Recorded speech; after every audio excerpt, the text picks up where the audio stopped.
Hi, this is Jo with the Ice Resin Mixed Media team.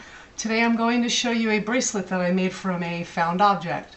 So come on in and let's have a closer look.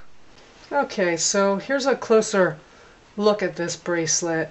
The bark, when I found it, there was a hole in it where I went ahead and placed the eye. So what I did was I flipped it over, used some packing tape, pressed it very firmly on the back to create a barrier, and then leveled it off. Now when you're working with an uneven object, you're going to want to sit it in a bowl of rice or some sort of beans where you can level it off so that the resin doesn't pour out.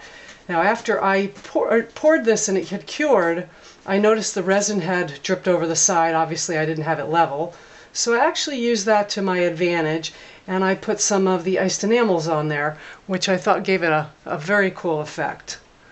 And then I drilled 4 holes, put eyelets through, and then used the ribbon from the Art Mechanic line and put beads for slides.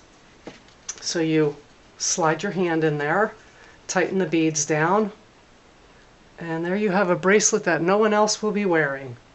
Hope you enjoyed this. I hope I opened your eyes, so to speak, to some new ideas with found objects. Next time you're gonna think twice about that object that you pass up on a sidewalk. Hope to see you soon. There's more to be learned at iceresin.com.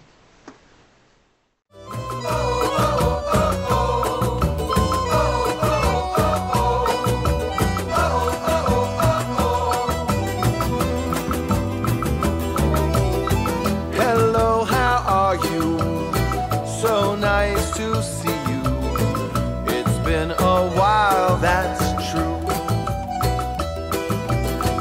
You look so good to me, from your head to your high heel.